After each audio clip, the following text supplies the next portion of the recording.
fair, about as windy as Manchester at this moment in time. So tell us about your first World Cup memory.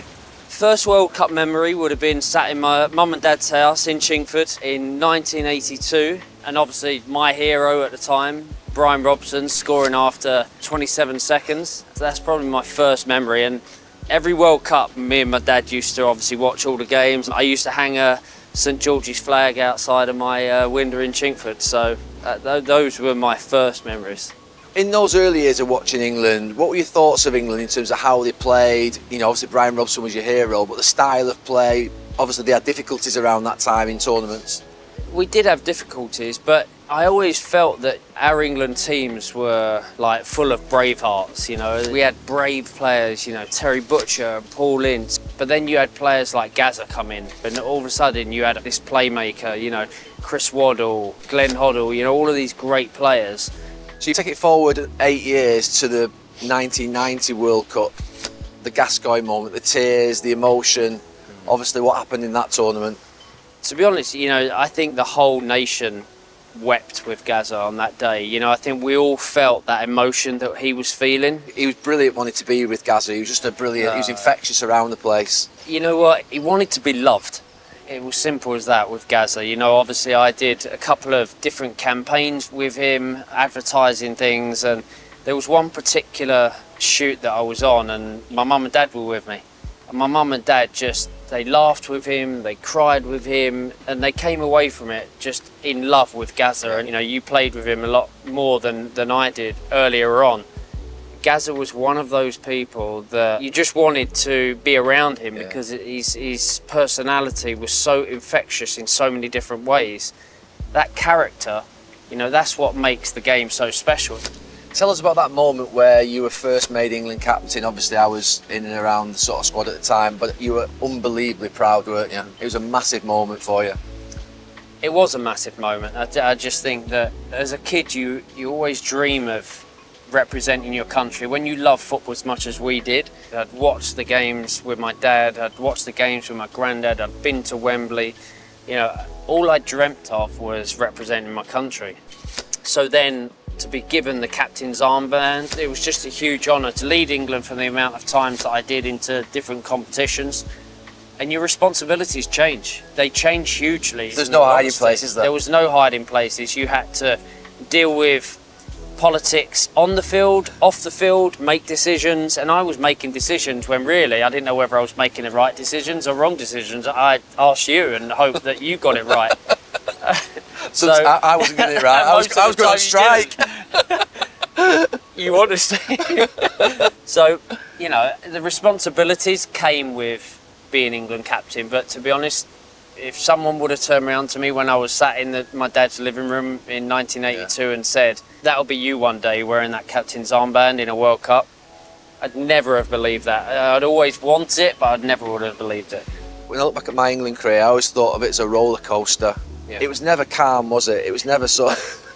It was just up and down all the time. It was. How do you view your England career when you look back at those 115 games? I sometimes think of it as a disappointment because we never won a tournament or we never got to a final.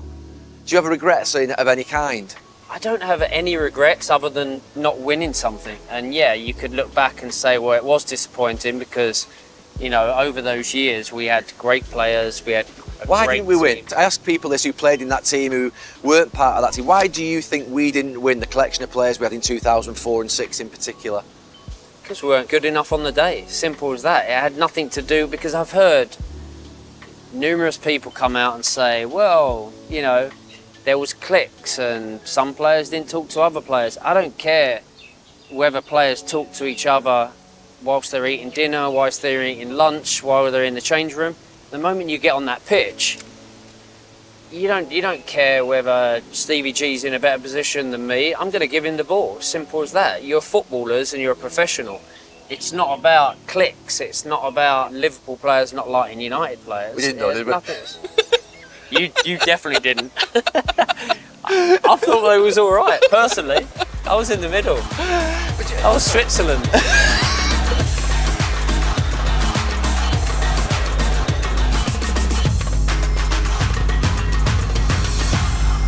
Was there ever a point where you felt, is this all worth it with England? No. Playing in tournaments at moments where it became difficult with the criticism? Never. And never felt like it was too much? No, never.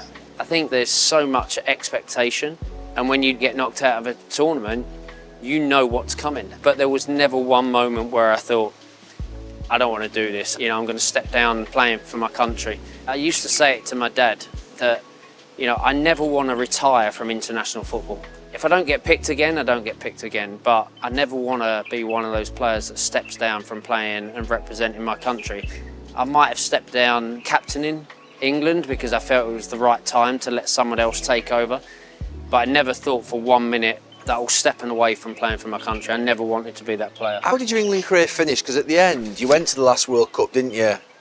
But you didn't take part. No. How did that end in terms of, because I always remember you saying when you were younger, England will retire you, you won't retire from England. I always, to be fair, I adopted the same stance off the back of that, because I agree with you. I don't believe it's a player's right. Even though we had friends who, to be fair, did retire, I didn't believe it was a player's right to retire. You either get picked or you don't get picked, and if they want you, you go and play. Absolutely, and you know, if someone turned around to me now and said, you're back in the squad, You go, wouldn't you? I'd go.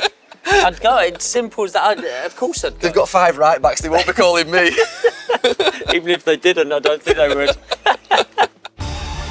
I don't think I've ever been as emotional as I was, like uncontrollable sobbing, which is slightly embarrassing because at the time the Argentinian coach was going past and they were all banging out the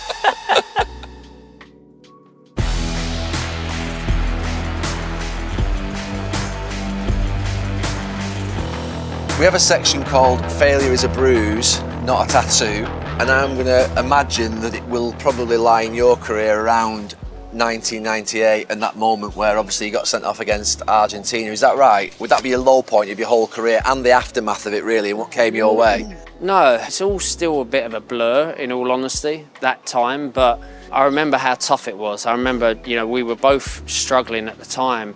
It was a tough tournament to start off with and then got a little bit better and then got really bad. But I remember the moment when Glenn announced the team and we were both sat on the grass. And I remember thinking, because he'd not spoken to us, had he? No. And I'm thinking, right, I'm not in. And then it wasn't, I think, until after, I was like, you're not in? That was the biggest shock. I was like, I'm not in. And I'd played every game leading up to it nearly as well, and you weren't in. Yeah. And I remember thinking, it was bizarre. I think it was the fact that we hadn't been spoken to, but you in particular, obviously, you're a massive, obviously, name, and you played in every game. It was the fact that we hadn't been spoken to. It was the shock, wasn't it, of the surprise. I think it was a shock of that, and also, you know, we had the upbringing of always being told, whether it by Jim Ryan or Eric Harrison or the boss. Yeah. You know, they would always. He might never give us a reason. Might be a dodgy one as well, but you're not playing. But you'd always know, and I think it was just, I don't know, it was just something about it that just didn't feel right. And, you know, that was obviously a tough start to that, but then, you know, what happened after that for me, it was just, I think it was tough all round. I think, you know... Did that frustration from the early parts of the tournament, do you think, come out in the game against Argentina, or do you think it was just a one-off moment? I never felt that I was frustrated playing in those games. I don't remember going on that pitch wanting to prove a point or wanted to prove that I was frustrated because I'd been left out of the first couple of games. It was just a moment that happened where I reacted, and it was just a moment of madness, really. You know, when I look back at my career and I talk about regrets, you know, I wish that would never have happened. But I then look at the flip side. If it hadn't have happened, I might not have had the career that I had. I might not have been as strong as I was after that time to get through some of the stuff that I went through throughout my career. So I turned it into a positive, but, you know, it was one of those moments, of course, you never want that to happen in a game. I remember sitting on the coach with you next to you after, and it was bad. It was really bad. I remember you walking into the dressing room. Some people supported you, but there was also some lads that went quiet on the... I'm not going to ask for the names, but some lads went quiet on you, didn't they? And you felt let down by that at the time, didn't you? It's probably harsh to say I still feel let down by that, but I look back at that moment, and we were young. Yes, I'd made a mistake, but there's certain people, I think, in teams and in football that you expect to get behind you and expect to support you no matter what. And I think we always had that at United. And I felt at the time, I felt let down. It's a bit dumb and dumber, wasn't it? Yeah, there were a few but I don't know. I actually didn't know what to think. At that moment in time, I didn't know what to think, what to expect. I didn't know what was going to happen. I don't think I've ever been as emotional as I was coming out of that ground and seeing my mum and dad.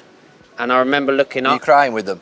Yeah, I was like uncontrollable, like sobbing, which, is slightly embarrassing because at the time the Argentinian coach was going past and they were all banging on, so it was a little bit embarrassing. But no, that was tough. But you are emotional, aren't you? I mean, the people who know you know that you are emotional, particularly with your mum and dad, your family. Yeah. You would be emotional about those types of things. Yeah, because I also felt that I'd let quite a lot of people down, but I didn't even think and expect what was going to happen for the next few years. After that, I knew that it was going to be a tough moment going back home, but I never expected it to be as bad as it was. When was your first conversation with Sir Alex, boss, after that? The morning after. He phoned me early morning and he said, "Are you okay, son?"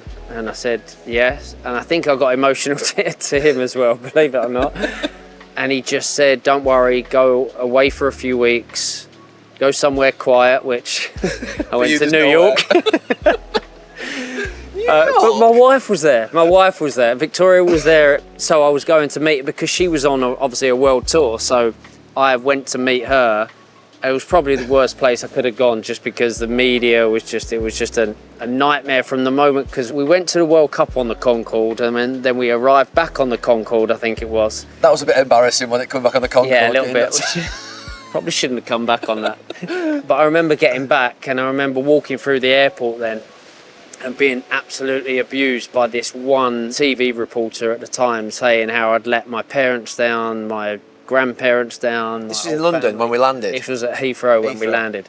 And then I obviously went to New York to see Victoria. What did Victoria say to you? I don't think she... I phoned her after the game and she went, "What happened?" I was like, Didn't go that well. It wasn't great. So the gaffer called me. He just said, "Don't worry about it. Go away for a few weeks. Come back to the club and you've got us." And that was all I needed to hear. How do you describe the press reaction, the media reaction? I mean, it was absolutely incredible. It didn't just continue for a day, a week. 4 years. 4 years. But it went on, didn't it, with the sort of the hanging the effigies of you outside pubs. It went on into the away games. I always remember the West Ham one, where you actually had to have about 5 security guards around you because there was threats to your life. You had to contend with a lot at that time. It was mad, wasn't it, really? Yeah, I think it was. Every game that season, apart from obviously every time we played at Old Trafford, was horrendous. Every talk show, everywhere I went, every time I put petrol in the car, I was getting abused. So whether it was in Manchester, whether it was in London, it didn't matter. But I think the thing that got me through that particular season were the United fans, because that first game I was nervous anyway because I didn't know what the reaction was going to be. But then that first corner, I walked over with the ball and I looked up and the whole stand just rose and just like it was that's how I got through that season. So we've just come to Souk Al Wakra in the middle of nowhere in Qatar, and believe it or not, we're at the entrance to what's going to be the England team hotel. What were we saying 16 years ago? If we're turning up and this is the entrance Well, for what would you say? Who chose this? I'm sure it's lovely inside. It's I'm sure it's lovely inside. Yeah, it's strange from out here though, isn't it, when you look at it? To be fair, it feels in the middle of nowhere and it's on the beach. What more do you want? Right, let's go and have a look and see how we go.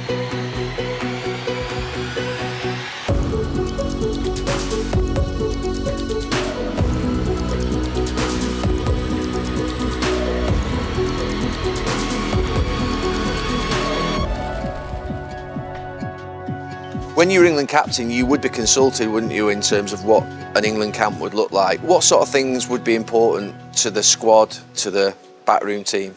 I think every player was different, but I think once you're in a tournament, you know, again, you know, we spoke about the responsibilities of being England captain. Those are the kind of things you actually get brought into, which actually I quite enjoyed. You know, I like those kind of things, being involved in, you know, where we stayed, the atmosphere, the games room. Because once we started getting players like Wazza, you know, who was 16, 17, into the squad, you had these younger group of players that actually enjoyed games rooms and things like that, whereas we were just happy to just sit Pipes in and slippers. pipes and slippers. So, you know, I think the things that you kind of look for is tranquility more than anything. Yeah. You want to be in the middle of nowhere. As much as you want a little bit of atmosphere around the hotel, when you're in a tournament, all you care about is the games. And I mean, this is the perfect setup. To be honest with you, this place here, I was a bit worried when we pulled up outside. But when you get in here... I thought it looked all right. You're just a bit posh. This bit's unbelievable though, isn't it, really? The players will love it in here, won't this courtyard? You'd like to think so, but they're all young kids. I don't know. I mean, Maybe I'm thinking a bottle of wine. Me and you with a nice bottle of red, something nice. So in terms of going back to the camps that you stayed at, 98 was your first tournament, Laboule. It was a golf course camp. What do you think of it? I never liked staying on a golf course because there was a lot of golfers within the team. Yeah, it felt like they were more concerned about getting out on the golf course. When can we get our next 9 holes? Yeah, and I was really not I wasn't a golfer, to be honest. I'd rather just sit, relax, protect my back. But even though you were kind of protected, I never really enjoyed, you know, staying actually on a golf course personally. What did you think that one was a bit remote as well, that camp? It was a bit strange, wasn't it? I liked being remote though. Did you? I didn't. I loved being away from everyone. My life was so crazy at that point. The fact that I was in the middle of nowhere, no one around. I was happy to just sit in my room. You know, we roomed together. I was happy to just sit. You had enough excitement in your life and I didn't, did No, obviously not. In terms of 2000, moving forward to Belgium and Holland, I thought it was a shambles, that one, did you? I actually can't remember it, to be honest. I can't. What, the base or the actual tournament? Any of it.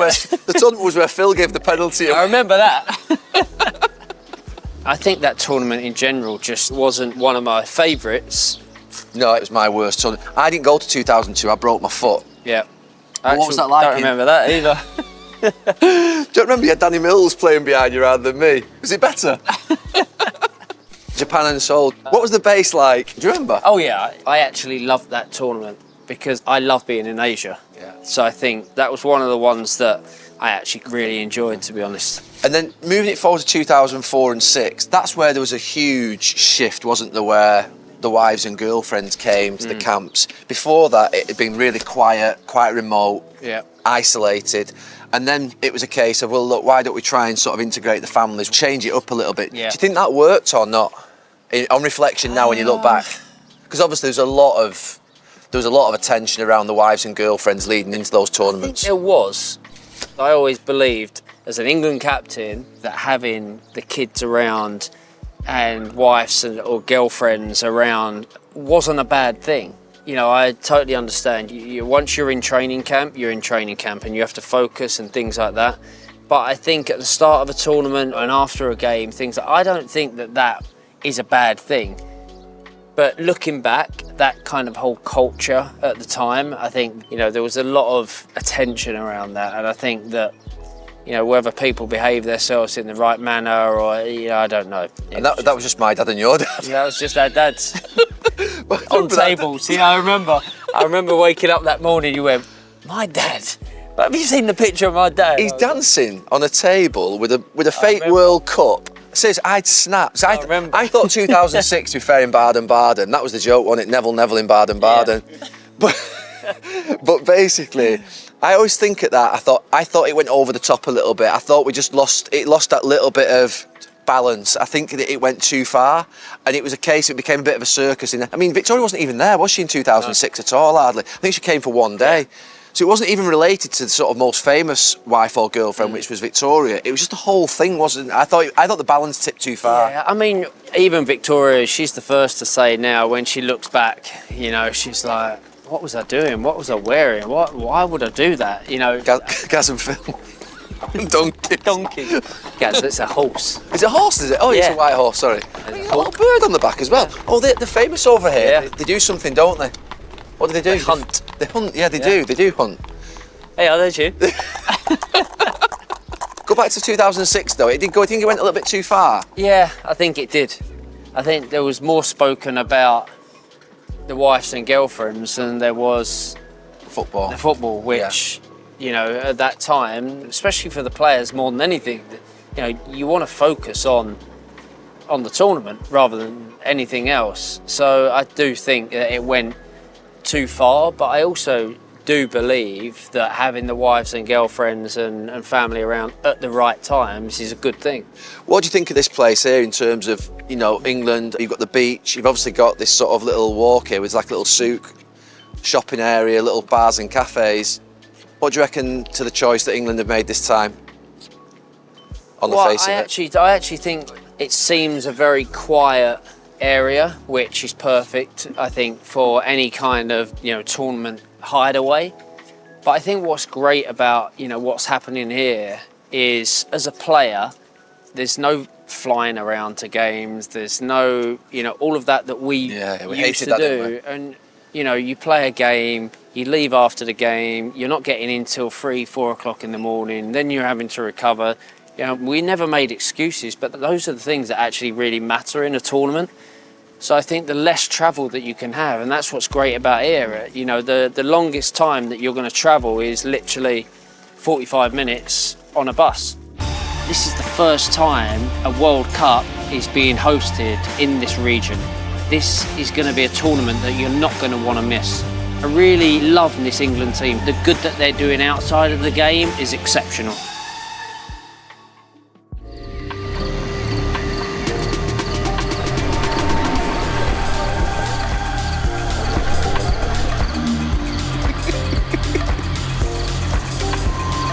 Do you want a coffee?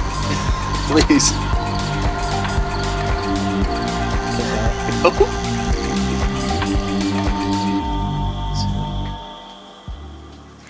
Keep you up all night, that, Gary. Cheers. Oh, it's a bit. What is it? Arabic coffee, Gary. Very nice. So we're here in this England camp. We're in this courtyard where all the lads are going to be sat in the summer. What do you think it's going to be like as a tournament for the players? I think for the players, it's facilities, you know, where they're going to be training, where they're going to be staying, the weather. I think it's set up perfectly. Now, speaking as a fan, I've been coming to Qatar now for quite a number of years. I've seen the hospitality, I've seen the warmth of the people. And, you know, we talk about football being for everybody. We talk about the World Cup being for everybody. And this is the first time that a World Cup is being hosted in this region.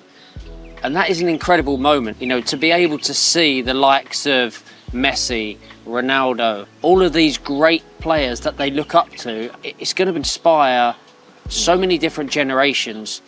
This is going to be an incredible experience. And yes, it's new. Yes, people don't know too much about the region. But believe me, this is going to be a tournament that you're not going to want to miss. I remember being in Portugal with you in 2004, and it was said after a lot of England tournaments that we were always tired, weren't we? Our legs went, didn't they, in the latter part of the tournament? Yeah. I know that it's not been moved to the winter for fatigue reasons, it's been moved to the winter for weather reasons, which obviously would have to happen if you were having a tournament in the Middle East or in the Arab region. How big an impact do you think that will have on the players in terms of playing before Christmas, particularly Premier League players? It's always been said that England players struggle with it being in the sort of summer in June, July. Personally, I feel for our team, I think it's a huge opportunity because, like you said, you know, we never did use it as an excuse, but truth be told, we came to the end of a grueling season in the Premiership, toughest league in the world, and you are tired. You do want a rest. And you don't have that time to recover from a tough season. But these players are coming into this tournament at a time where they're at their peak. They've had their rest, they're in the middle of their season. There's no reason and no excuse for them to be at the top of their game and at the top of their fitness. So for our players, this is a real opportunity. You know, we have a young team, we have an exciting team, we have a manager that has been with these players for a long time. And I really love watching this England team play. You know, they're exciting, they play with passion, they play like they want to be there. And it's something that, as an England fan, that's what you want to see. And all of a sudden, our fans have come together behind this team again. You know, because for a moment, you know, our fans, I wouldn't say fell out of love with the national team, but there was a disconnect. Yeah. Whereas all of a sudden, there's a connection. And I think Gareth's done an incredible job with that. How would you compare this England team to the one that we played in? What was your best England team that you played in, you think, 2004-06, would you say? Yeah, I think so. How would you compare this team to that team? You know, there's an excitement within this team. And I talk about these players, about, you know, they're more than just footballers. And I think what I love about this generation of players, particularly in England, is with the power that they have on the field, they're trying to make change off the field. You know, I see the work that Marcus has done, I see the work that Raheem has done, I see the work that other players have done that are in those positions. The good that they're doing outside of the game is exceptional, is really exceptional, because they're using their platform to be able to help other people and to make change. Because what goes on in their lives should never be going on. But the fact that they are now helping other people and helping educate other people into racism, into the stuff that's going on that they go through every single day, whether it's social media or everyday life, they are making change. And that's why I love this group of players and this generation. Well, that feels like a great place to finish. Cheers, mate. Good to see you. Thank you, mate. Are we going out tonight? I'll get the meal. I'll get the meal. Where are we going? Can't say it. It's too posh.